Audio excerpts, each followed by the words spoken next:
project, traveled to Laramie, Wyoming, and conducted interviews with the people of the town. Company member Greg Pirati. My first interview was with Detective Sergeant Hain, the Laramie Police Department. I was born and raised here. It's a good place to live. Good people. Lots of space. Now, when that incident first happened with that boy, a lot of press people came here. One time, they even followed me out to the crime scene. Well, who found the boy? Who was out there anyway? And I said, well, it's a really popular area for people to run it. Mountain biking is really big out here. Horseback riding, it's just, well, it's close to town. Then she looked at me, and she said, who in the hell would want to run out here? And I'm thinking, lady, you're just missing the point. All you gotta do is turn around, look at the mountains, smell the air, just take in what's around you. They were just nothing but the story. I didn't feel judged. I felt that they were stupid. They're missing the point. They're just missing the whole point.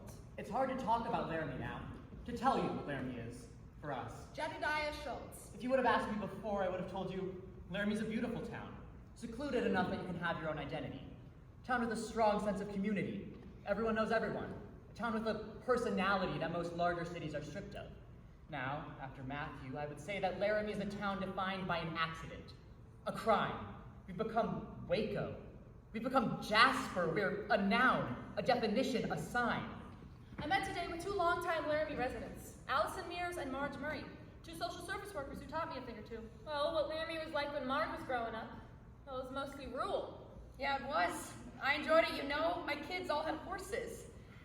Now, I have to ask you, what was your response when this happened to Matthew Shepard?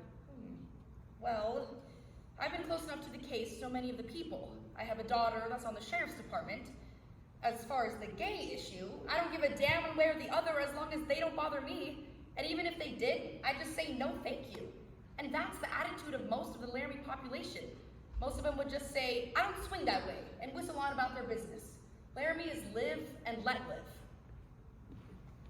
Company member Andy Paris. Today, for the first time, we met someone who actually knew Matthew Shepard. Trish Stecker, owner of a shop in town. Matt used to come into my shop. That's how I knew him. Well, on the 2nd of October, I get a phone call about 10 after 7. Doc O'Connor. It was Matthew Shepard, and he said, can you pick me up at the corner of 3rd and Grand? So anyhow, I pull up to the corner to see who Matthew Shepard, you know? It's just a little guy, about 5'2", soaking wet, I bet you 97 pounds tops. So he walks up to the window, and I say, are you Matthew Shepard? And he said, yeah, my name is Matt, and I want you to know that I'm gay, and that we're going to a gay bar. Do you have a problem with that? And I said, how are you paying? You really should talk to my sister, Romaine. She was a very close friend of Matthew's. Whenever I think of Matthew, I always think of his incredible beaming smile. I mean, he'd walk in and he'd just be like, you know, and he'd smile at everyone. He just made you feel great. Matthew definitely had a political side to him. I mean, he really wanted to get into political affairs. That's all his big interest was watching CNN and MSNBC. I mean, that's the only TV station I ever saw his TV tuned into. He was just really smart in political affairs, but not too smart in, like, common sense things. So he moves to Laramie to go to school. Matthew was very shy when he first came in. John Peacock, Matthew Shepard's academic advisor. He was having some difficulties adjusting, but this was home for him, and he made that quite clear. He was just figuring out wanting to work on human rights, how he was going to do that. He was starting to say, wow, there are opportunities here. There are things I can do in this world. I can be important. I did hear from Matthew about 48 hours before his attack. And he told me he had joined a gay and lesbian group on campus, and he said he was enjoying it. You know, he was getting ready for Pride and whatnot. I mean, he was totally stoked about school. Yeah, he was really happy about being there. And in retrospect, and I can only say this in retrospect, of course, I think that's where he was heading, towards human rights. Which only adds to the irony and tragedy of this. My understanding when I first got here Catherine Connolly. was that I was the first out gay or lesbian faculty member on campus. That was in 1992, so not that long ago. I was asked in my interview what my husband did, and I came out then. When I came here, I knew it was going to be hard as a gay man. Jonas Slonaker. But I kept telling myself, people should live where they want to live. I mean, so many gay men grew up here, and they're like, this is not a place where I could live. How could you live there? I had to get out, man. But I mean, imagine if more gay people stayed in small towns. It's easier said than done, of course. Did Today, Barbara and I went to the Fireside Bar, which was the last place Matthew was seen in public. The Fireside. Definitely feels like a college bar, a couple of pool tables and a stage area for karaoke night. Matt Galloway, bartender. Okay, I'm gonna make this brief. Quick, get it over with, but it will be everything factual. Just the facts. Here we go. 10 o'clock, I clock in. Usual time, Tuesday nights. 10:30, Matthew Shepard shows up, alone. Sits down, he orders a Heineken. So what can I tell you about Matt? If you had 100 customers like him, it'd be the most perfect bar I've ever been in, okay? And nothing to do with sexual orientation. Absolute mannerisms. Manners, politeness, intelligence, taking care of me, as in tips, everything. Conversations, dress nice, clean cut. Some people you just know. He sits down, please, thank you, offers intellect. Now, approximately 11:45, Aaron McKinney and Russell Henderson come in. I didn't know their names then, but they're the accused. They come in just very stone-faced, you know, dirty, grungy, rude, gimme, that type of thing. They walk up to the bar and, as you know, paid for a pitcher in dimes and quarters, which is something you just don't forget. You don't forget that. $5.50 in dimes and quarters. That's a frickin' nightmare. Romaine Patterson. Money meant nothing to Matthew because he came from a lot of it. And he would hand over his wallet in 2 seconds because money meant nothing. His shoes might have meant something. They can say it was a robbery. I don't buy it for even an iota of a second. Then, a few moments later, I looked over, and Aaron and Russell had been talking to Matthew Shepard. Aaron said that a guy walked up to him and said that he was gay and wanted to get with Aaron and Russ. Kristen Price, girlfriend of Aaron McKinney. Okay, no. They stated that Matt approached them, that he came on to them. I absolutely, positively disbelieve and refute that statement 100%. Refute it. Why would he come on to them? Why them? He wasn't coming on to anybody else in the bar. They say he's gay. He's a flaming gay. That he's gonna come on to people like that? Bullshit. He never came on to me. Hello? He came on to them? I don't believe it. But Matthew was the kind of person, he would never not talk to someone for any reason. If someone started talking to him, he'd just be like, oh, blah, blah, blah.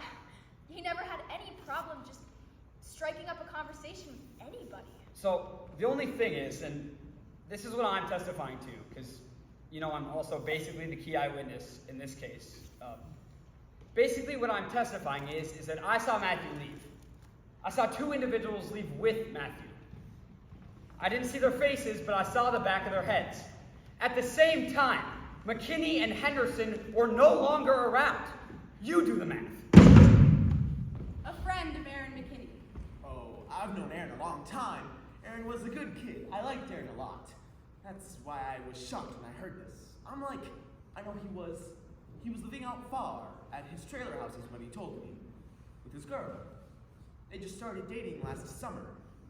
They must have gotten pregnant as soon as they started dating, they had a kid. He was only 21 years old, but he was running around with a kid. Sherry Annenson. Russell was just so sweet. He was the one who was the Eagle Scout. His whole presence was just quiet and sweet, so of course it didn't make sense. And I know people snap and whatever, and it wasn't a real intimate relationship. I was just his landlord. Now I just want to shake him, What were you thinking? What in the hell were you thinking?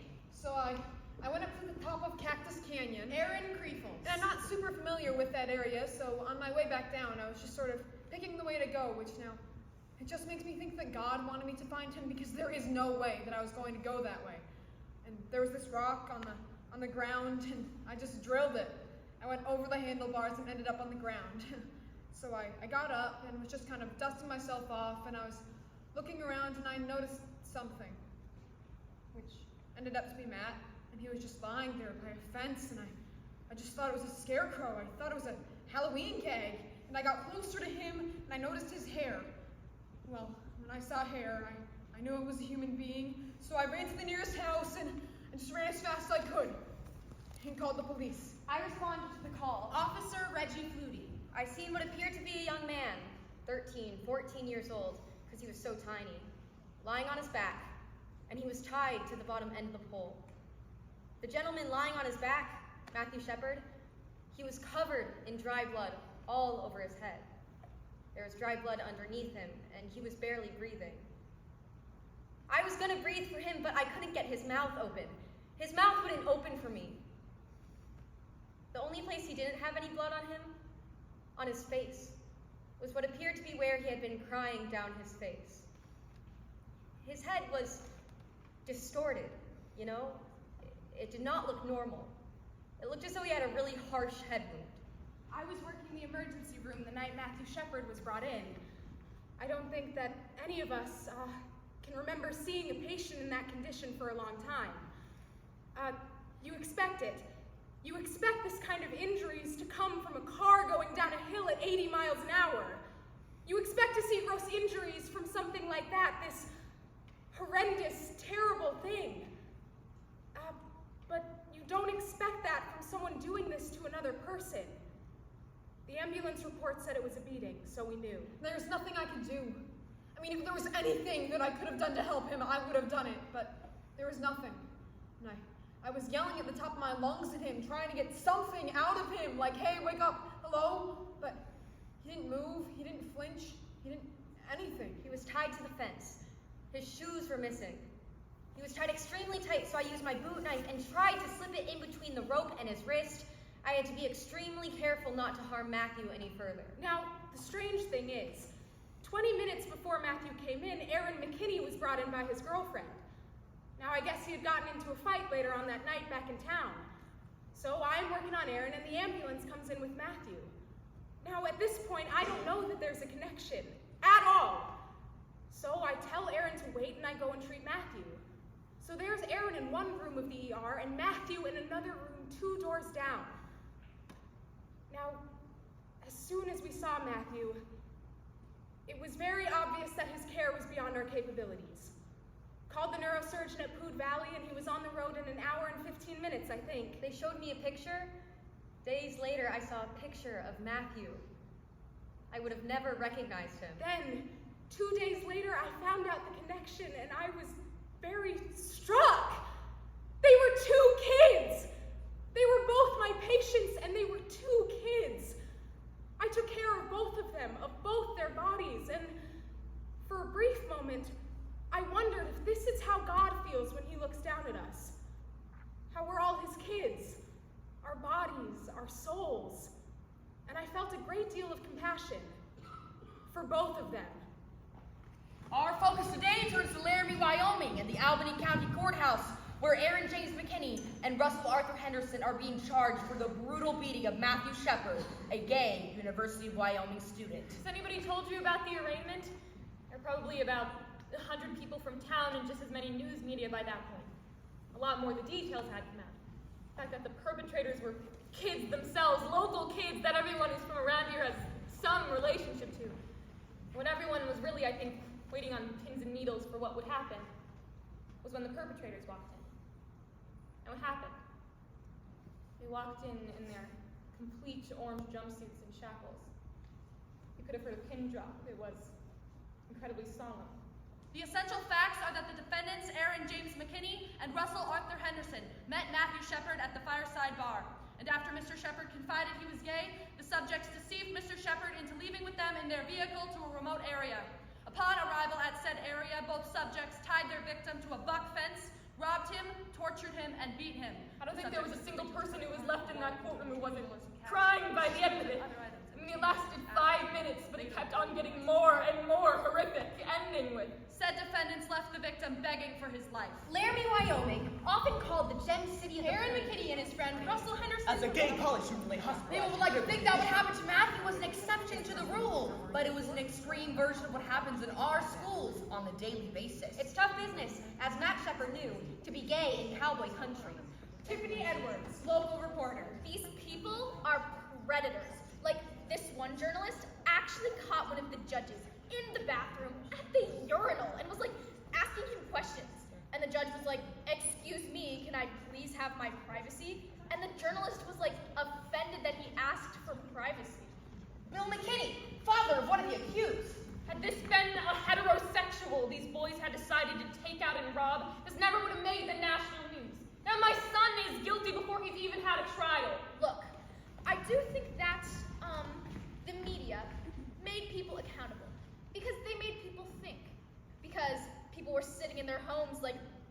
TV and listening to CNN and watching Dan Rather and going, Jesus Christ, well, that's not how it is here. Well, how is it here? Matthew Shepard, medical update at 3 p.m. Saturday, October 10th. Matthew Shepard was admitted in critical condition approximately 9:15 p.m. October 7th. When he arrived, he was unresponsive and breathing support was being provided. Matthew's major injuries upon arrival consisted of hypothermia and a fracture from behind the head to just in front of the right ear. This has caused bleeding in the brain as well as pressure on the brain. There are also several lacerations on his head, face, and neck. Matthew's temperature has fluctuated over the past 24 hours, ranging from 98 to 106 degrees. We have had difficulty controlling his temperature. Matthew's parents arrived at the hospital at 7 p.m. October 9th and are currently at his bedside. The following statement is from them. First of all, we want to thank the American public for their kind thoughts about Matthew and fond wishes for his speedy recovery. We appreciate your prayers and goodwill, and we know that they are something that Matthew would appreciate too. We also have a special request for the members of the media. Matthew is very much in need of his family at this time, and we ask that you respect our privacy, as well as Matthew's, so that we can focus all of our thoughts, effort, and love on our son. Thank you very much.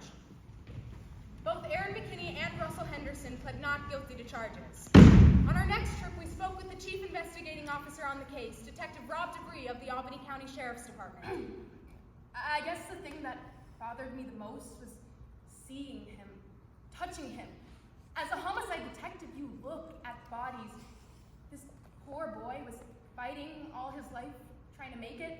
I wanted so by the book, you know? I keep seeing that picture in my head when I found him. Aaron Kriefel. It's not pleasant whatsoever. I don't want it to be there. I want to, get it out. Why did God want me to find him? One of the things that happened when I got to the fence, Reggie Flutie. there's just such an overwhelming amount of blood.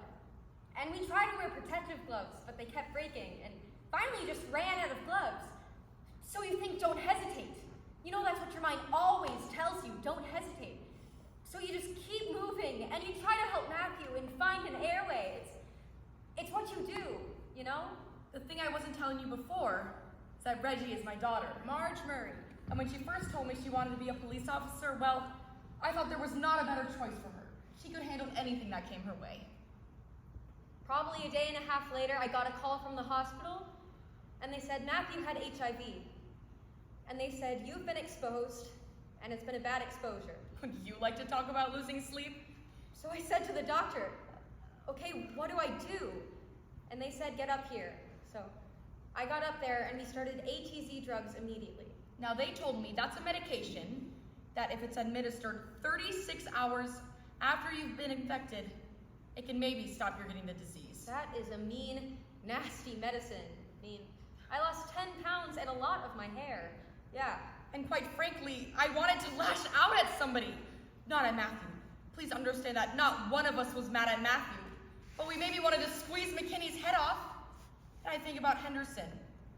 Two absolutely human beings cause so much grief for so many people. That first week alone, vigils for Matthew Shepard were held in Laramie, Denver, Fort Collins, and Colorado Springs. Soon after, in Detroit, Chicago, San Francisco, Washington, D.C., Atlanta, Nashville, Minneapolis, and Portland, Maine, among others. In Los Angeles, 5,000 people gathered, all expressing hope for Matthew's recovery. Matthew Shepard, medical update at 9 a.m. Sunday, October 11th. As of 9 a.m. this morning, Matthew Shepard remains in critical condition. The family continues to emphasize that the media respect their privacy. The family also wants to thank the American public for their kind thoughts and concern for Matthew. I live in the center of town. Harry Woods. On the day of the homecoming parade, I had a cast on my leg because of a fall. So I was very disappointed because I really wanted to walk with those marching for Matthew, but I couldn't. So I watched from my window, and it was just, I'm 52 years old and I'm gay. I've lived here for many years and I've seen a lot. And I was very moved when I saw the tag at the end of the homecoming parade. About 100 people walking behind a banner for Matthew Shepard. I was right up in front there. They were holding the banner for Matthew. And let me tell you, I've never had goosebumps so long in my life. It was incredible. Just amazing. I mean, absolutely one of the most beautiful things I've ever done in my life. As the parade started coming down the street, the number of people marching for Matthew had grown 5 times. There were about 500 people marching for Matthew. 500 people! Can you imagine? The tag at the end was larger than the entire parade, and people just kept joining in. And you know what? I started to cry, just tears streaming down my face, and I thought, thank God I got to see this in my lifetime. And my second thought was, thank you, Matthew. Matthew Shepard, medical update for 4:30 a.m. Monday, October 12th. At 12 midnight on Monday, October 12th, Matthew Shepard's blood pressure began to drop. We immediately notified his family, who were already at the hospital. At 12:53 a.m., Matthew Shepard died. His family was at his bedside. The family did release the following statement. The family, again, asked me to express their sincerest gratitude to the entire world for the overwhelming response for their son. The family was grateful that they did not have to make a decision regarding whether or not to continue life support for their son. Like a good son, he was caring to the end and removed guilt or stress from the family. He came into the world premature, and he left the world premature. Matthew's mother said, "Go home. Give your kids a hug. And don't let a day go by without telling them that you love them." The day of the funeral, it was snowing so bad. I mean, big, huge, wet snowflakes. And when I got there were thousands of people in just black, with umbrellas everywhere. And there were 2 churches, one for the immediate family, invited guests, people of that nature. And then a whole other church for everybody else who wanted to be there. And then still, hundreds of people who couldn't fit into either of the 2 churches. And there was a big park by the church, and that's where these people were. And this park was full. The Lord be with you. And also with you. Let us pray. For our brother Matthew, let us pray to our Lord Jesus Christ, who said, "I am the resurrection and the life." We pray to the Lord. Hear us, Lord. My most striking memory from the funeral. Carrie Drake, Casper Star Tribune, seeing the Reverend Fred Phelps from Kansas. That sea go up in the park. Do you believe the Bible? 2 times for every verse it talks about God's love, it talks about God's hate. I remember a guy. I remember this skinhead coming over from across the street where the protest was. And he came into the crowd, and I just thought, oh, this is going to be a really ugly confrontation. Instead, he started leading them in Amazing Grace. The state deals with hundreds of murders every single day. But this murder is different, because the fags are bringing us out here, trying to make Matthew Shepard into a poster boy for the gay lifestyle. 6 months later, the company returned to Laramie for the trial of Russell Henderson, the first of the 2 perpetrators. It was to be a capital murder trial. When we got to the Albany County Courthouse, Fred Phelps was already there. You don't like that attribute of God. But so was Romaine Patterson. Well, we love that attribute of God, and we're going to preach it, because God's hatred is pure. After seeing Fred Phelps protesting at Matthew's funeral and finding out he was coming to Laramie for the trial of Russell Henderson, I decided that someone needed to stand toe to toe with this guy and show the differences. And I think at times like this, when we're talking about hatred as much as the nation is right now, that someone needs to show that there's a better way of dealing with that kind of hatred. So our idea is to dress up like angels. And so we have designed an angel outfit. For our wings are huge. They're like big ass wings. And there'll be 10 to 20 of us that are angels. And what we're gonna do is we're gonna encircle Phelps. And because of our wings, we are gonna completely block him. So this big ass band of angels comes in. We don't say a fucking word. We just turn our backs to him and we stand there. And we are a group of people bringing forth a message of peace and love and compassion. And we're calling it Angel Action. Yeah, this 21-year-old little lesbian is ready to walk the line with him.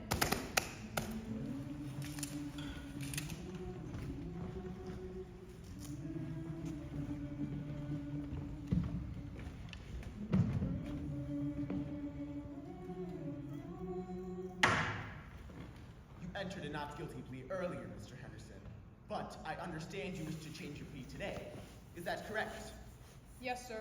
Mr. Henderson, do you plead guilty or not guilty? Guilty. Mr. Henderson, do you have anything you would like to say? Yes, I would, Your Honor. Mr. and Mrs. Shepard, there is not a moment that goes by that I don't see what happened that night. I know what I did was very wrong, and I regret greatly what I did. You have my greatest sympathy for what happened. I hope that one day you will be able to find it in your hearts to forgive me, and I'm ready to pay my debt for what I did. Mr. Henderson, you drove the vehicle that took Matthew Shepard to his death. You bound him to that fence in order that he might be more savagely beaten and in order that he might not escape to tell his tale. You left him out there for 18 hours, knowing full well that he was there, perhaps having an opportunity to save his life, and you did nothing. Mr. Henderson, this court does not believe that you really feel any true remorse for your part in this matter, and I wonder whether you fully realize the gravity of what you've done. The court finds it appropriate, therefore, that sentence be ordered as follows. As to count 3, that being felony murder with robbery, you are to serve a period of imprisonment for the term of your natural life. On count 1, kidnapping, that you serve a period of imprisonment for the term of your natural life. Sentencing for count 1 to run consecutive to sentencing for count 3.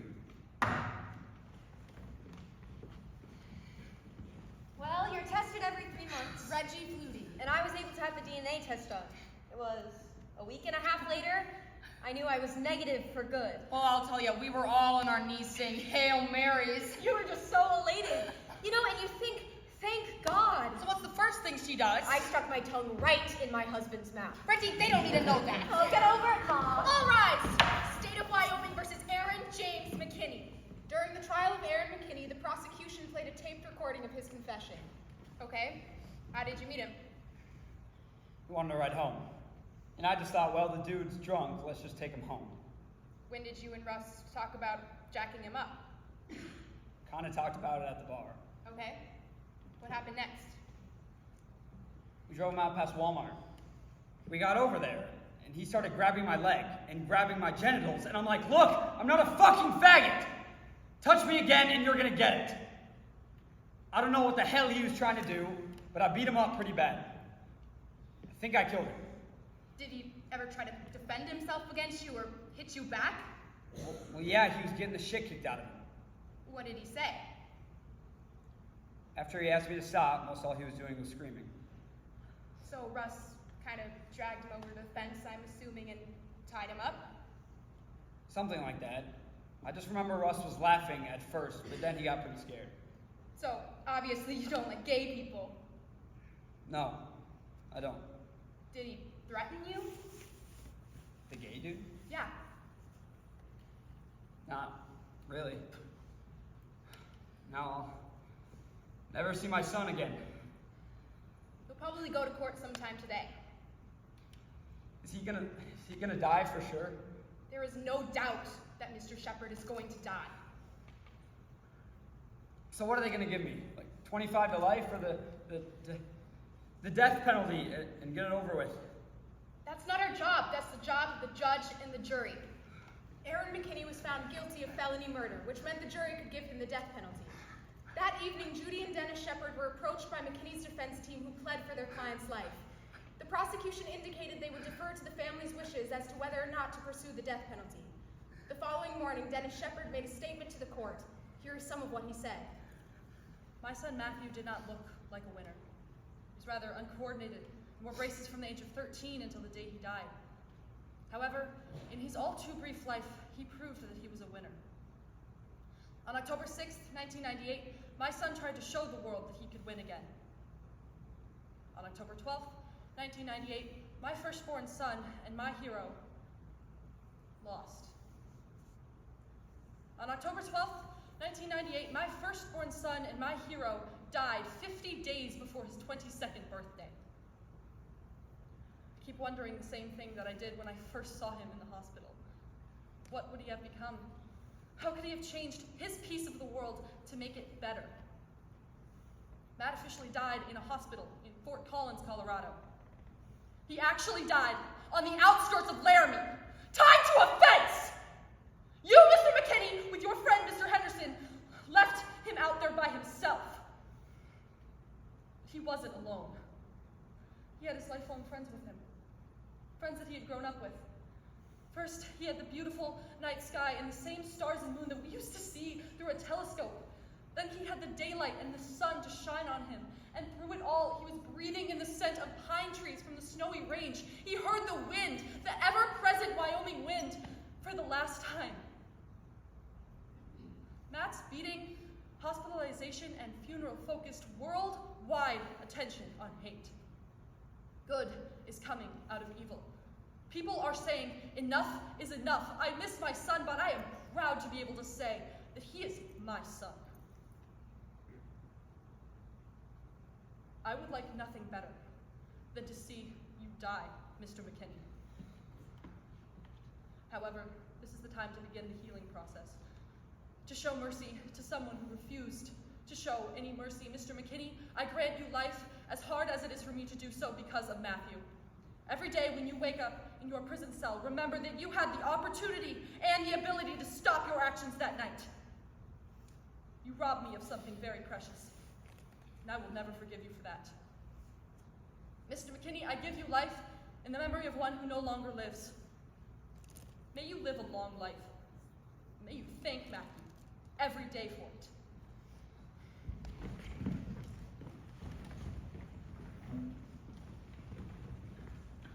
It just hit me today, the minute that I got out of the courthouse. The reason God wanted me to find him is for he didn't have to die out there alone, you know? If I would have came along, they wouldn't have found him for a couple of weeks at least. So it makes me feel really good that he didn't have to die out there alone.